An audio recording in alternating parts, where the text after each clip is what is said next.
मेरे सामाजिक परिवार के सभी सदस्यों को नमस्कार।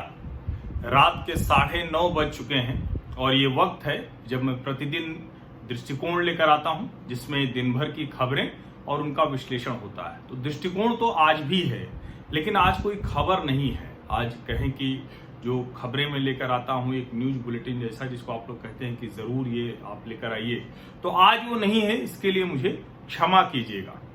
लेकिन आज जो दृष्टिकोण में मैं बात करने जा रहा हूं, ये बड़ी महत्वपूर्ण बात है। और जो हाथरस की बेटी इस दुनिया में नहीं रही और उस पर जो हंगामा चल रहा है, उस पर जो राजनीति हो रही है, उस पर जो पूरा विपक्ष कहें वो सड़कों पर उतरा हुआ है, उस पर जो मीडिया के लोग, टीवी चैनल के लोग हाथरस के उस गांव के इर्द गिर्द हैं, क्योंकि पुलिस वहां, प्रशासन वहां उन्हें जाने नहीं दे रहा है। और एक चर्चा देश में होने लगी है कि क्या जो हाथरस की बेटी को न्याय मिलना है वो नहीं मिल पा रहा है। और ये कब हो रहा है? जब उत्तर प्रदेश की योगी आदित्यनाथ जी की सरकार 25 लाख रुपए दे चुकी है, एक सरकारी नौकरी का आश्वासन दे चुकी है, फास्ट ट्रैक जांच की बात कर रही है, एसआईटी की टीम गांव में है, जांच कर रही है, प्रधानमंत्री नरेंद्र मोदी ने योगी आदित्यनाथ से बात की, योगी आदित्यनाथ ने पीड़ित परिवार से बात की।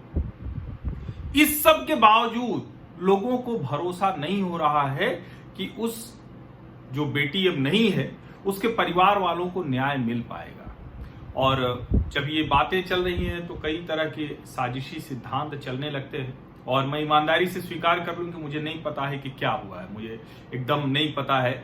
खबरें आई, मैंने वो वीडियो भी देखा जिसमें वो कह रही कि मेरा गला दबाया, गला दबाने से हुआ। लेकिन कुल मिलाकर ये है कि उस बेटी की जान चली गई, यानी उसके साथ इतना बर्बर व्यवहार तो हुआ है कि वो अपना जीवन नहीं बचा पाई। और जोर जबरदस्ती की बात उस वीडियो में भी है। लेकिन अगर हम ये मान लें कि चलिए, जो आप साजिशी सिद्धांत आते हैं ऐसे मौके पर, कब कहा जा रहा है कि दुष्कर्म नहीं है, 3 जो अलग अलग प्राइमरी, सेकेंडरी और फिर फॉरेंसिक लैब, तीनों की रिपोर्ट बता दी एडीजी लॉ एंड ऑर्डर ने। डीएम ने कह दिया मीडिया वाले हैं, आज है रहेंगे, कल चले जाएंगे, हम आपके साथ रहेंगे। बार बार आप बयान बदल रहे हैं, ये ठीक नहीं है।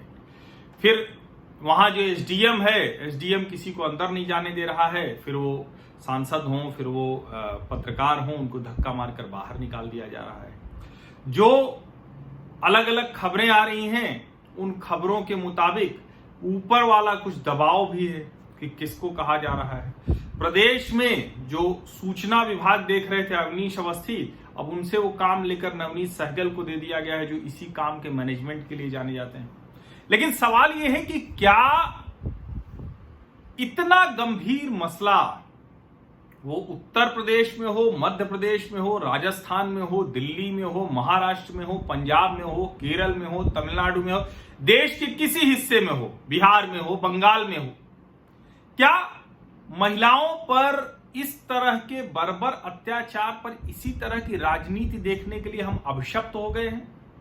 और मैं कुछ आंकड़े बात कर लूं, उसके बाद मैं अपनी बात कह के आज बात खत्म करूंगा। आज दृष्टिकोण बहुत बड़ा नहीं होने वाला है, इसको जरा ध्यान से सोचिएगा।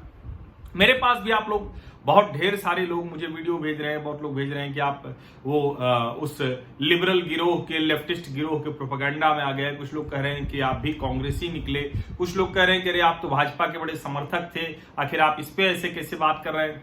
एक बात समझ लीजिए, मैं कई बार ये बात कहता हूं, फिर से दोहरा दे रहा हूं।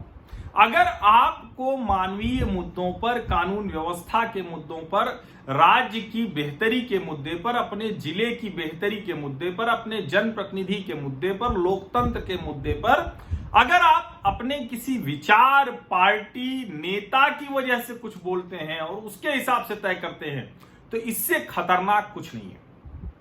और मैं कम से कम ये काम नहीं कर सकता, मैं किसी हालत में ये काम नहीं कर सकता। फिर आप चाहे भले कहें कि अरे मैं तो समझ नहीं पाया था, आप भी कांग्रेसी निकले। फिर आप चाहे ये कहें कि अरे आप तो भाजपा की बड़ी तारीफ करते थे, योगी आदित्यनाथ की बड़ी तारीफ करते थे कि योगी के राज में तो सब कानून का राज है। तो जिन मुद्दों पर मैं तारीफ करता था, प्रशंसा करता था, वो आज भी करूंगा। लेकिन यहां बहुत स्पष्ट है कि जो सरकार, जो प्रशासन मीडिया के लोगों को घटना कवर करने से रोके, रिपोर्टिंग करने से रोके, खबर बताने से रोके, उस सरकार, उस प्रशासन पर यकीन नहीं किया जा सकता। अगर वो सच भी बोल रहे हैं तो भी यकीन नहीं किया जा सकता। और अब तो साजिशी सिद्धांत यहां तक आ गए हैं कि अलग अलग स्रोतों से वो जानकारी पुष्ट की जा रही है कि अरे देखिए ये तो खुद उसके मां और भाई ने ही तो बुरी तरह से नहीं पीट दिया, कहीं और कुछ मामला तो नहीं था। ये ठीक उसी तरह से है जैसे राजस्थान के मुख्यमंत्री अशोक गहलोत ने कहा कि हमारे यहां जो 12 में घटना हुई उसको आप हाथरस से कंपेयर मत कीजिए, इस लड़की का तो उस लड़के के साथ पहले से संबंध था, दोनों साथ आते जाते थे, इस तरह की बात थी।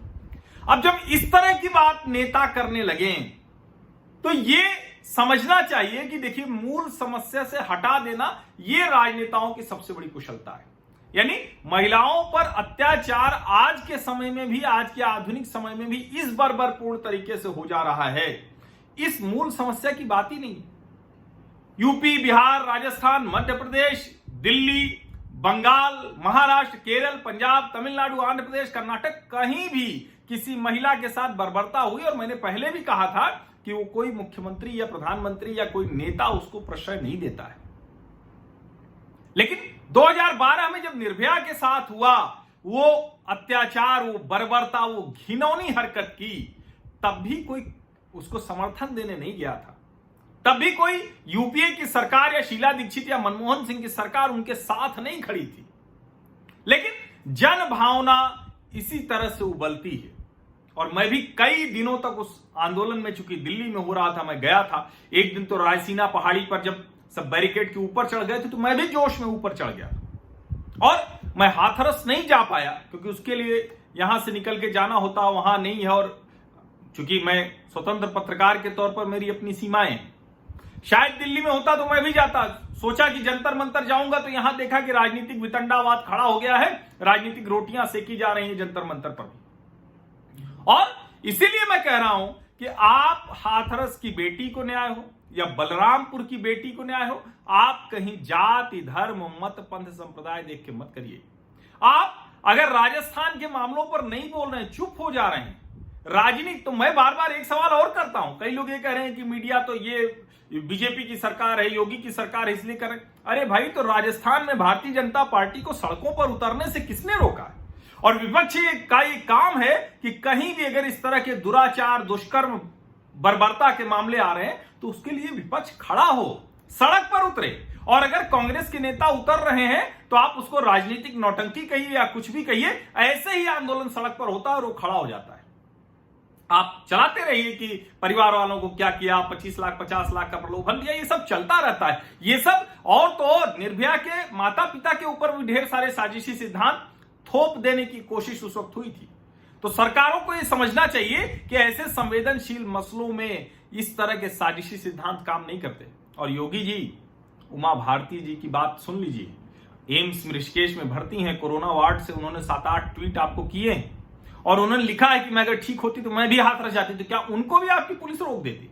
और डीएम, एसएसपी, एडीएम, एसडीएम, किसी के खिलाफ कोई कार्रवाई नहीं हुई। यानी नीचे सिपाही से लेकर ऊपर डीएम तक कोई जिम्मेदार नहीं है। और मैं कह दूं कि चलिए कुछ नहीं हुआ था तो भी इतना ज्यादा केओस मचा हुआ है, पूरे प्रदेश की हर बात पीछे छूट गई है। इस नाते से भी क्या वहां के जो पुलिस प्रशासन के लोग हैं, जो प्रशासनिक अधिकारी हैं, उनके खिलाफ कार्रवाई नहीं होनी चाहिए?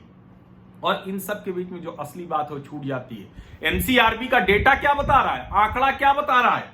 32,260 इतने दुष्कर्म के मामले हुए हैं 2019 में देश भर में। 32,260 हाथरस जैसी बेटियां 12 अजमेर, कोटा, मध्य प्रदेश, उत्तर प्रदेश, बिहार, बंगाल, राजस्थान, इन सब की 32,260 बेटियों के साथ दुष्कर्म हुए हैं। उसकी बात हम नहीं कर रहे, हमें बस ये देखना है कि चटी किसी एक मुद्दे पे। लेकिन मैं कह रहा हूं कि हर जगह जहां विपक्ष हो इसको क्यों नहीं मुद्दा बनाता है? और एक भी बेटी के साथ दुष्कर्म हो जाए, ये कोई किसी भी सरकार के लिए कैसे ये चैन से सोने का विषय हो सकता है? कैसे वो कह सकती कि हम भले के लिए कर रहे हैं, ट्वीट पे कर दिया, कुछ आर्थिक मदद दे दी।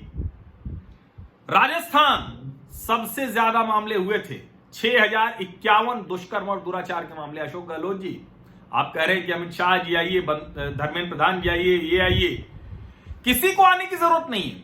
आंकड़े बता रहे हैं कि देश में सबसे ज्यादा मामले अगर हुए तो वो राजस्थान में हुए। दूसरे नंबर पर सबसे ज्यादा मामले उत्तर प्रदेश 3131, एक हाथरस की बेटी नहीं है, एक कोई बलरामपुर की बेटी नहीं है, ऐसे 3131 मामले थे 2019 में। मध्य प्रदेश 2490 ऐसे मामले, और इन मामलों के आधार पर पहले नंबर पर राजस्थान, फिर उत्तर प्रदेश, मध्य प्रदेश। इतने दुराचारी भरे पड़े होंगे, इतने दुष्कर्मी हमारे समाज में, हम उसकी बात ही नहीं कर रहे हैं। हम साजिशी सिद्धांत करके किसी भी तरह से इस पूरे मामले को खत्म करना चाहते हैं। खतरनाक होता है सत्ता, और खास करके प्रचंड बहुमत की सत्ता का गुरूर हो और हमारा कोई विकल्प नहीं है। ये भ्रम बहुतों को था, टूटा इसी लोकतंत्र में, इसी जमीन पर टूटा। और जो समझते हैं कि हमारा कोई विकल्प नहीं था, वो कभी विकल्प के तौर पर गिने भी नहीं जाते थे और अचानक विकल्प बन जाते हैं। और आंकड़े ठीक से अगर देखें, 14.7% शेयर है, दूसरे नंबर पर सबसे ज्यादा दुष्कर्म के मामले हैं। लेकिन जरा उसको प्रति लाख कर ले तो 55.4 है, प्रति लाख में 55.4 दुष्कर्म का आंकड़ा है। असम 177.8 दुष्कर्म के मामले प्रति लाख, दिल्ली 144, राजस्थान 110। अभी भी सिरोही, कोटा, बारा, अजमेर सबकी घटनाएं दुष्कर्म दुराचार की वो परेशान करती हैं। इसलिए कृपा करके ठीक से इन मामलों को समझिए। सरकारों से निवेदन है, फिर वो अशोक गहलोत हो या योगी आदित्यनाथ हो, संवेदनशीलता बरतिए। अधिकारियों को खबर करने से अगर आप रोक रहे हैं तो आप पता नहीं फिर कौन सी, अगर सिविल सर्वेंट के तौर पर आपका प्रशिक्षण, इसका मतलब ठीक से नहीं हुआ। और इसीलिए मैं कह रहा हूं कि आज का दृष्टिकोण में कोई और खबर नहीं बात कर रहा हूं, सिर्फ इसी पर बात कर रहा हूं। उमा भारती जी के ट्वीट को बहुत गंभीरता से देखना चाहिए, और सिर्फ उमा भारती जी के ट्वीट को नहीं। जब आप ऐसी घटनाओं पर साजिशी सिद्धांत लाने की कोशिश करते हैं तो जो आपके साथ खड़े होते हैं वो भी आपके खिलाफ चले जाते हैं। और ये खिलाफ कोई आपके नहीं जाता है, हर किसी के घर में बहन बेटी है, हर कोई किसी न किसी मां की कोख से ही जन्म लेता है, और उसको एक समय के बाद ये गंदा, ये घटिया, ये साजिशी सिद्धांतों वाला पुश करना ये बुरा लगने लगता है, अंदर बुरा लगता है, कटता है कलेजा।